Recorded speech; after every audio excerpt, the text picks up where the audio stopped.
अस्सलाम वालेकुम, क्या हाल चाल है। उम्मीद करती हूँ सब खैरियत से होंगे, जहाँ होंगे खुश होंगे। आप सोच रहे होंगे कि आज मैं हाईवे पर क्या कर रही हूँ।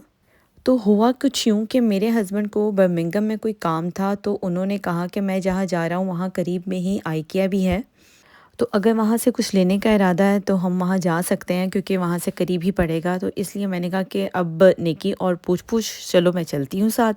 मुझे तो वैसे ही घूमने फिरने का बहुत शौक़ है, जहाँ मौका मिलता है मैं कोई मौका नहीं छोड़ती घूमने का। और फिर अगर आइकिया जाना हो तो फिर तो जी लाज़मी है कि मैं भी साथ ज़रूर जाऊँ, क्योंकि आइकिया जो है एक बहुत बड़ा स्टोर है यहाँ पे, लेकिन अनफॉर्चुनेटली हमारी सिटी में उसकी कोई ब्रांच नहीं है, तो इस वजह से मेरा इतना वहाँ आना जाना नहीं होता। बट वहाँ पे ये है कि किचन की और घर की ऑर्गेनाइजेशन की और फर्नीचर रिलेटेड चीज़ें बहुत अच्छी मिल जाती हैं। लेकिन साथ ही ये मसला भी आता है कि क्योंकि वो हमारी सिटी में नहीं है, तो दूसरी सिटी जाने के लिए कम से कम भी एक तरफ से जाने का ऑलमोस्ट 30 टू 40 मिनट रिक्वायर्ड होते हैं। और मेरी बेटी जाती है नर्सरी, जो कि 3 घंटे में उसको वापस पिक करना रहता है। तो होता है ना कि अगर आप दूसरे शहर गए हैं तो देर सवेर तो हो ही जाती है, तो फिर ये मसला पड़ता है कि भाई अब उसको कैसे मैनेज करना है। तो इंस्टेड ऑफ दिस कि मैं इसके ऊपर स्वेट ओवर करूँ जाके कि भाई अभी हमें फटाफट वापस निकलना है, उसको पिक करना, तो मैंने क्या किया, मैंने उसको छुट्टी करा ली और मैं उसे अपने साथ ही ले गई। अच्छा बच्चा साथ होना तो फिर टेंशन नहीं होती पेरेंट्स को, स्पेशली मदर को। फिर ये बैक माइंड ये नहीं चल रहा होता कि अभी उसको पिक करना है और बस फटाफट जाना है, लेट ना हो जाए। और जब आप दूसरे शहर के होते हैं ना, तो हालात का कुछ पता नहीं चलता, कभी भी ट्रैफिक जैम हो सकता है, खुदा ना खास्ता किसी एक्सीडेंट की वजह से रोड जो है वो ब्लॉक हो सकती है और आप लेट हो सकते हैं।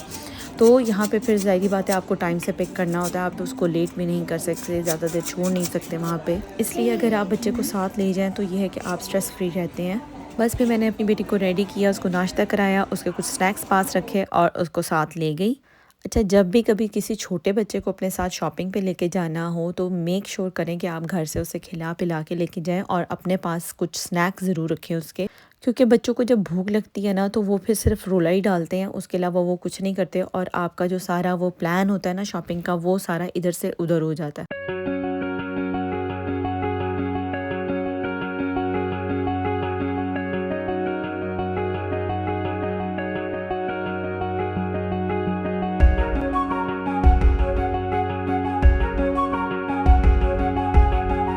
यहाँ पर मुझे ये खूबसूरत से बॉक्सेस नज़र आए, इस तरह के आपने देखे होंगे जो टी, कॉफ़ी और शुगर के लिए यूज़ होते हैं। मुझे ये बॉक्सेस बहुत अच्छे लगे, एक तो इनका कलर बहुत अच्छा था, दूसरा इनका साइज़ भी अच्छा था। लेकिन प्रॉब्लम ये है कि मेरे बच्चे अभी छोटे हैं, तो वो अक्सर ही किचन में चढ़ जाते हैं और चीनी के डब्बे से उनको कुछ ख़ास ही उनसियत है, तो इस वजह से मैंने बस नहीं लिया। मुझे ये डर था कि ये आसानी से खोल सकते हैं वो लोग, तो बेहतर यही है कि इसको ना ही लिया जाए।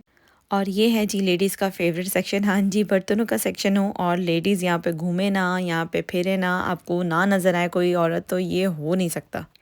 मैं यहाँ पे एक्चुअली ढूंढ रही थी कि अगर मुझे कुछ आयरन का कोई बना हुआ ना कोई वॉक मिल जाए या कोई ऐसी कढ़ाई मिल जाए, लेकिन मुझे यहाँ पे सब एलुमिनियम की दिखे। तो मैं अब एक्चुअली सोच रही हूँ कि बिकॉज़ ऑफ हेल्थ रीज़न कि मैं शिफ्ट करूँ फ्रॉम एलुमिनियम टू आयरन। एक तो वैसे आयरन होता थोड़ा हैवी है उसका जो भी बर्तन होता है, बट स्टिल ये है कि हेल्थ की वजह से मुझे लगता है कि वो ज़रा अच्छे होते हैं।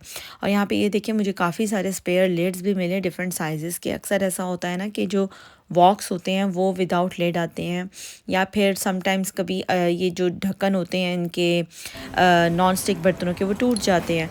तो यहाँ पे काफ़ी सारे जो थे ना उनके स्पेयर लिड्स मिल जाते हैं।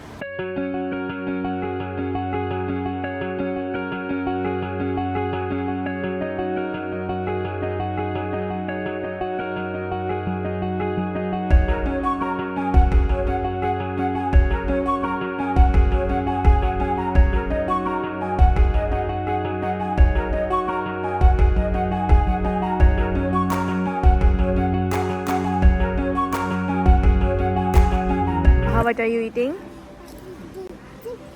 चिप्स खा रही हैं आप? आपको भूख लग गई है? रियली? वेयर इज भाई? भाई स्कूल गया है। और देखो ओके।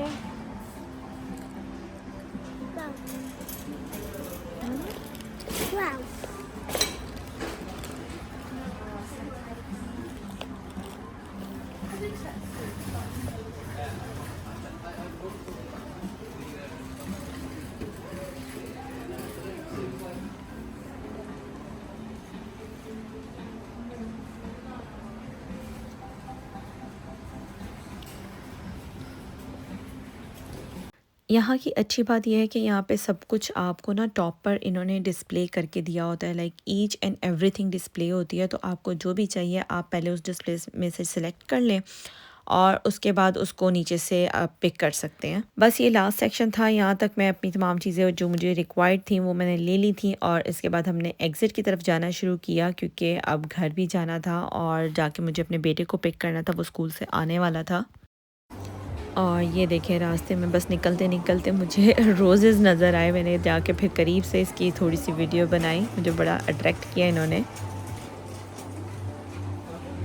अच्छा, हमारी ट्रॉली में ना हमेशा कोई 4 से 5 चीज़ें एक्स्ट्रा पड़ी होती हैं, लाइक जो बच्चों ने डाल दी होती हैं, जिससे हमारा कोई ताल्लुक़ नहीं होता दूर-दूर तक। और ऐसा नहीं कि उनको पता होता है कि ये हमने क्यों डाली है, उन्होंने बस वैसे ही डाल दी होती है जस्ट बिकॉज़ के mom and dad are putting their things in the trolley, तो वो भी जो है ना चीज़ें उठा-उठा के ट्रॉली में डाली जाते हैं।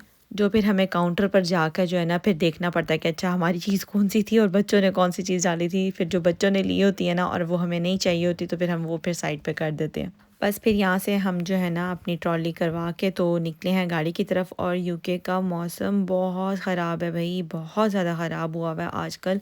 यकीन करें पूरा पूरा दिन बारिश हो रही है और इसकी वजह से ना अब बस ये समझ लें कि दिल भर गया है बारिश से। यहाँ से बस फिर हम घर वापसी का रास्ता लिया। आपसे भी अब मैं इजाज़त चाहूँगी, आपसे मुलाकात होगी इंशाल्लाह नेक्स्ट व्लॉग में। अगर मेरे चैनल पे नए हैं तो please subscribe the channel and like the video. इंशाल्लाह मिलते हैं नेक्स्ट व्लॉग में, तब तक के लिए अपना ख्याल रखें, अपने आसपास वालों का ख्याल रखें, जहाँ रहें खुश रहें, आबाद रहें। मिलते हैं अगले व्लॉग में, तब तक के लिए अल्लाह हाफ़िज़।